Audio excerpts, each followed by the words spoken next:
Ya, pemirsa, Anda masih bersama kami dalam program Apa Kata Warga dan tentunya masih bersama Bung Saiful di sini, Bung. Ya. Kita tadi masih membahas mengenai informasi kedua, yaitu hari ulang tahun TNI yang ke-70 ya. Tadi kita juga sudah banyak membahas dan mungkin Bung Saiful bisa diingatkan kembali, ini dijelaskan kembali kekuatan-kekuatan TNI itu apa saja. Ya, kita tegaskan tadi. Saya sampai hari ini kita tetap harus bangga. Ya. Dari sisi peran dan fungsi TNI kita, apalagi dengan kekuatan-kekuatan yang kita miliki. Tadi sudah saya katakan, pasukan elit kita itu cukup disegani untuk level dunia, malahan masuk kepada 5 besar elit terbaik. Saya sebutkan itu seperti Kopassus kita kan. Memang dari setiap angkatan kita itu memang ada pasukan-pasukan khusus yang cukup diakui. Misalkan kita hari ini kan sering mendengar yang namanya Kopassus kan, Komando Pasukan Khusus yang dari Angkatan Darat. Tapi sebenarnya baik itu di Angkatan Udara, Angkatan Laut, itu semua pasukan khusus ada. Seperti kalau di Angkatan Udara misalkan ada yang disebut dengan Den Bravo. Den Bravo 90 itu detasemen Bravo, detasemen terbaik itu malahan disebut kan. Itu kekuatannya itu satu prajurit itu berbanding dengan 5 prajurit biasa. Mereka ini cukup orang-orang pilihan yang tidak semua orang bisa masuk ke dalam menjadi anggota Den Bravo, dan itu seleksinya luar biasa ketat. Begitupun dengan Kopassus kita. Satu Kopassus itu perbandingannya 8 prajurit biasa. Iya. Baik, kita tahan dulu Bung Saiful, ada penelpon yang masuk sepertinya ya. Halo, selamat malam. Halo, selamat malam. Selamat malam. Iya, selamat malam, dengan Bapak siapa di mana, Pak? Joni di Simpang Kawat. Bapak? Joni. Bapak Joni di Simpang Kawat? Iya. Baik, Bapak Joni, silakan informasi yang menarik nomor berapa ini, Pak, yang bisa dikomentari? Tentang masalah calon gubernur. Iya, baik, silakan Bapak informasinya.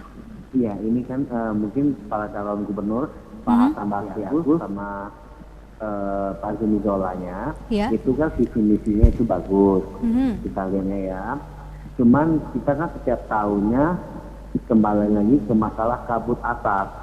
Nah, mungkin visi misinya ke depan, bagaimana supaya Jambi tidak lagi setiap tahunnya tidak terkepung dengan kabut asap. Iya, benar. Nah, mungkin yang lainnya mungkin visi misinya Pak HBA dengan Pak Zumi Zola bagus visi misinya, cuma mungkin ditambahkan satu lagi tentang masalah kabut asap. Masalahnya kabut asap kita ini kan setiap tahunnya itu ke itu, setiap bulan ke ulangnya itu. Kalau bisa beliau sudah terpilih menjadi calon gubernur, mungkin kedepannya lagi tidak ada lagi tentang masalah kabut asap. Iya. Itu jadi, aja. Ya baik, itu harapan dari Pak Joni. Ya, itu saja Bapak. Iya. Ya, terima kasih Bapak Joni di Simpang Kawat telah bergabung bersama kami, dan selamat malam, selamat melanjutkan istirahatnya.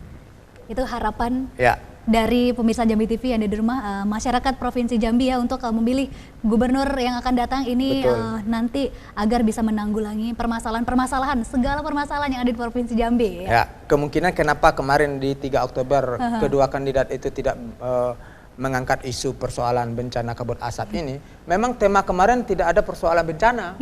Tema kemarin persoalan kepemerintahan, hak-hak dasar masyarakat, pendidikan, kesehatan, infrastruktur, budaya dan sejarah.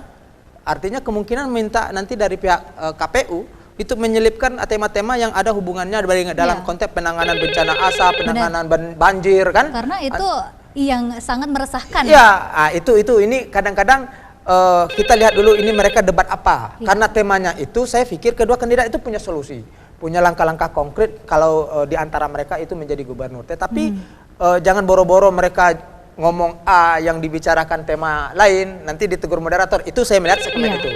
Baik, kita tahan dulu tapi Bung Saiful, seperti ada penelpon yang masuk. Halo, selamat malam. Selamat malam. Malam, dengan Bapak siapa? Henry, Kota Baru. Bapak Henry di Kota Baru. Iya. Baik, silakan Bapak informasi yang menarik nomor berapa ini, Pak? Saya agak tertarik debat kandidat calon gubernur nomor 1, nomor 2 ini, nomor 1. Baik, silakan Bapak informasinya. Iya. Yang pertama, saya menyikapi apa yang disampaikan oleh calon kandidat nomor 2.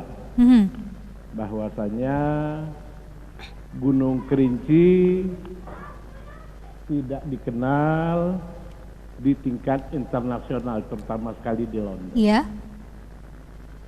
Sementara di Jambi ini ada SKPD Dinas Teknis yang menangani masalah objek-objek wisata yang ada di Jambi.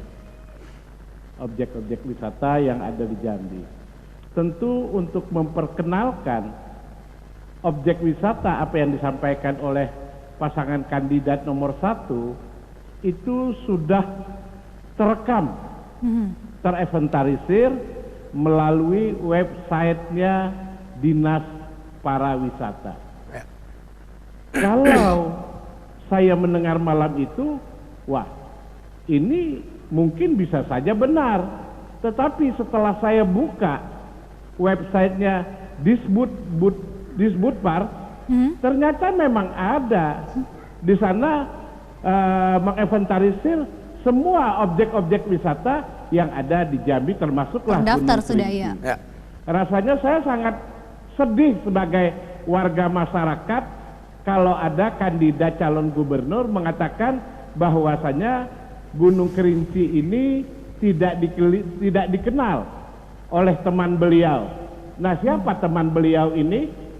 Apakah orang yang memang betul-betul di kalangan hebat atau tidak? Itu satu. Iya, baik. Yang kedua satu lagi.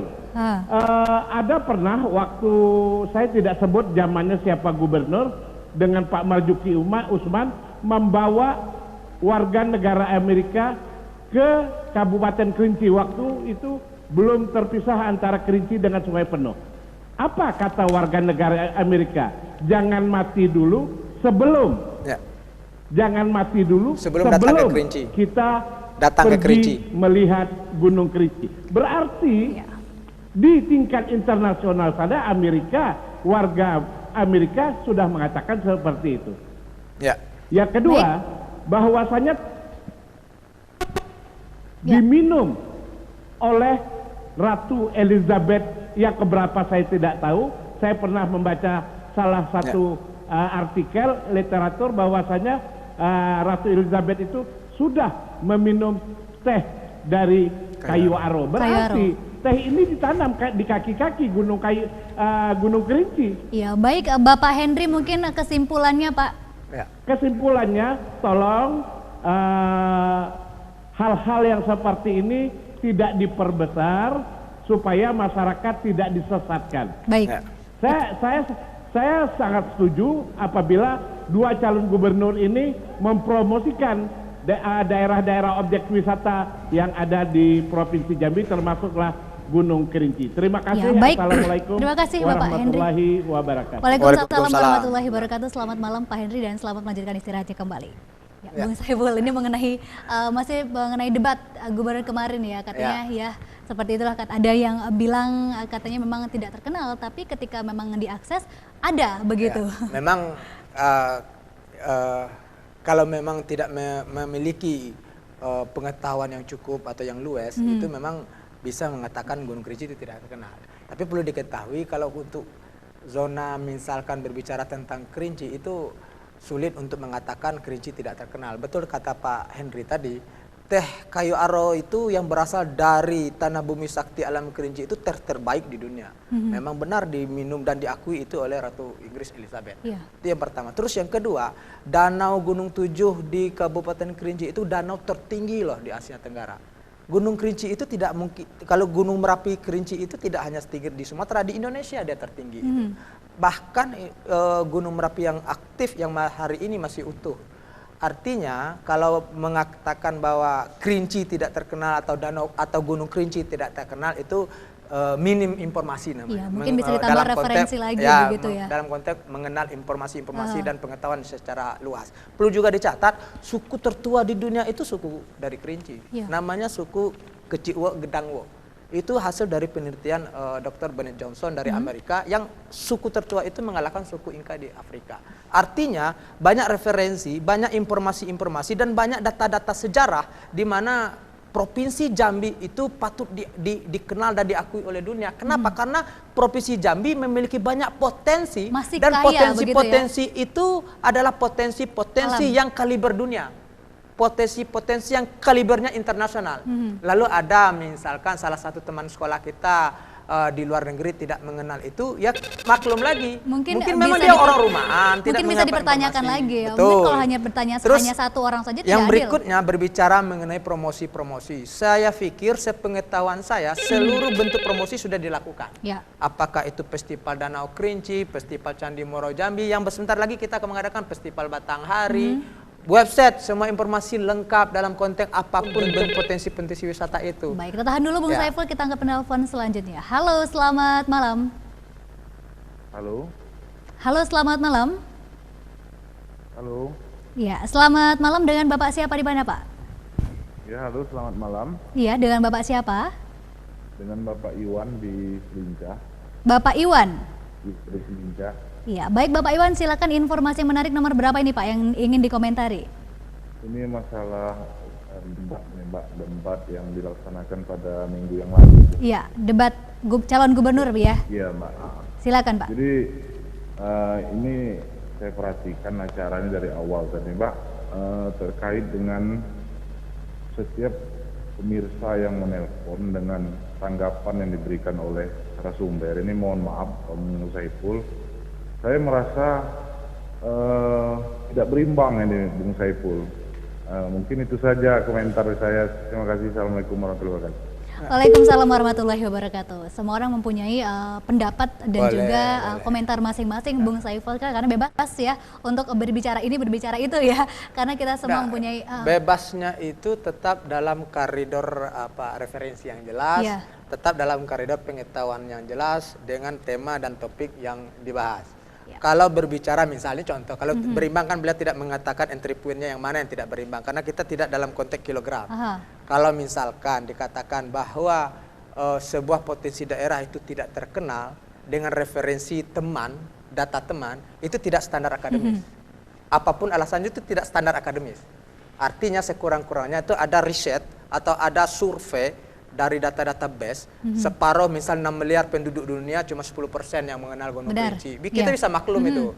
6 miliar penduduk dunia misalkan cuma 5%. Itu lumrah, itu riset namanya. Tapi kalau datanya teman kos saya nggak pernah ke Gunung Kerinci, lalu disebut Gunung Kerinci tidak terkenal, itu bukan riset, dan itu bukan standar akademis. Baik Bung Saiful, seperti kita akan meninggalkan dulu informasi yang pertama tadi, kita akan beralih ke informasi selanjutnya ini mengenai anggota dewan, yang katanya anggota dewan Merangin ini khususnya yang sudah gonta-ganti mobil dinas. Ini katanya hanya ada 30 orang, namun mobil dinasnya itu ada 40 begitu. Bagaimana tanggapan Bung Saiful? Kalau dari data itu semua anggota dewan sudah punya mobil dinas. Sudah pernah mobil. Nambah lagi gitu Nambah lagi. Ini ya makanya kita ingin hari ini kalau berbicara kondisi baik dari sisi terutama dari sisi ekonomi, kita ini kan masih dalam keadaan terpuruk ini. Kita memang pertama ingin berharap sekali bahwa semua anggota dewan di daerah manapun, ini kebetulan hanya di Merangin, kita memang berharap mereka itu aspiratif. Mereka peduli dan peka terhadap kondisi-kondisi sosial, kondisi-kondisi ekonomi masyarakat, terutama kondisi-kondisi hari ini. Apalagi kita kalau hari ini khusus untuk Jambi 3 bulan terakhir dilanda musibah, bencana. Di sana sini kita kalang kabut, ekonomi kita lemah, kehidupan sosial kita terganggu, pendidikan kita terganggu, kesehatan kita terganggu. Kita sangat berharap dewan itu sensitif dalam konteks memenuhi kebutuhan mereka seperti itu. Kalau bisa itu harus ditunda. Apalagi kemarin saya dengar kabar juga di paripurna DPRD provinsi juga sudah menambah tunjangan rumah. Ya baik, kita tahan dulu Bung Saiful. 100% pula itu. Ya, kita tahan dulu. Tidak fair, tidak efisien kalau salah kata warga tadi. Ya baik, kita ke penelpon dulu Bung Saiful. Halo, selamat malam. Selamat malam. Assalamualaikum. Waalaikumsalam warahmatullahi wabarakatuh. Bapak siapa di mana Pak? Dengan Saiful Iskandar di Marene. Bapak? Iskandar Morene. Iskandar. Iya. Bapak silakan informasi menarik nomor berapa yang dikomentari ini Pak? Debat kandidat itu. Debat potensi Jambi itu, Candi Muara Jambi, Gunung Kerinci, Danau. Kok salah yang menginformasikan itu, katanya orang dunia tidak tahu dengan keadaan Gunung Kerinci, Danau Kerinci. Lihat aja tuh, nasional sudah di RCTI itu ada program 7 manusia harimau. Nah, itu searchingnya di Kerinci. Tindaku di Kerinci, harimaunya di bantaran Bukit Barisan, berarti goblok gitu jelaskannya itu. Anak kecil tahu tuh 7 manusia harimau itu syutingnya di Kerinci. Terima kasih Bung Saiful. Ya, terima kasih Pak Iskandar. Selamat malam dan selamat melanjutkan istirahatnya kembali. Masih mengenai debat tadi. Tapi kita masih ini akan membahas mungkin yang anggota dewan tadi ya, Bung Saiful ya. Ini yang masih padahal sudah punya ini mobil dinas, tapi ditambah lagi. Saya berharap waktu ini direform untuk dievaluasi oleh pihak gubernuran, memang harus dicoret itu. Saya tidak sensitif itu. Itu namanya tidak sensitif. Kita sangat-sangat berharap para wakil rakyat kita baik di kabupaten kota maupun di provinsi lihat kondisi rakyat kita hari ini, terutama dari sisi ekonomi, pendidikan, sosial. Kita dalam keadaan ambruk, kita dalam keadaan ekonomi kita dalam mereka keadaan malah lemah. hura-hura begitu. Kita tidak berharap mereka mengagendakan agenda sesuatu program di mana itu hanya berpikir tentang hedonisme mereka masing-masing. Meskipun dengan alasan tunjangan kerja, mereka harus buktikan dulu bahwa mereka itu punya prestasi pada pekerjaan mereka, berapa peraturan daerah yang sudah mereka buat, berapa sejauh mana pengawasan yang telah mereka lakukan, politisasi anggaran untuk kebutuhan masyarakat sudah berapa banyak mereka alokasikan. Mereka harus perlihatkan dan beri kepercayaan kerja terhadap publik terlebih dahulu, baru boleh mereka berbicara tentang fasilitas mereka. Iya, baik Bung Saiful, seperti kita sudah berada di penghujung acara ini, tapi kita akan memberikan kesimpulan. Mungkin Bung Saiful, buat pemirsa Jambi TV yang belum sempat menyaksikan program kita tadi, boleh diberikan kesimpulan. Ya, pertama tadi kalau untuk persoalan isu debat calon gubernur, kita masih punya 2 agenda lagi, debat calon wakil gubernur dan debat terakhir untuk kedua pasangan. Kita ingin himbau kepada masyarakat, ini harus membuka mata, buka pikiran, jeli melihat data-data dan program-program yang mereka tawarkan. Saya tidak berharap dan kita semua tidak berharap mereka berhayal dari sisi konsep, lalu kita bingung program pembangunan ke depan mau kemana, lalu kita bingung Jambi ini mau dibuat jadi apa ke depan. Oleh karena itu, masyarakat sebagai menentukan nasibnya sendiri untuk 5 tahun ke depan, melihat secara ilmiah, secara rasional, mulai dari visi misi dan program kerja, dan itu memang menyentuh terhadap kebutuhan yang kita inginkan hari ini. Kita tidak sedang berada pada negeri di atas awan, meskipun kita hari ini berkabut dan berasap. Ya, gitu. Iya, baik, terima kasih Bung Saiful. Terakhir Dirgahayu. Oh iya, baik, silakan.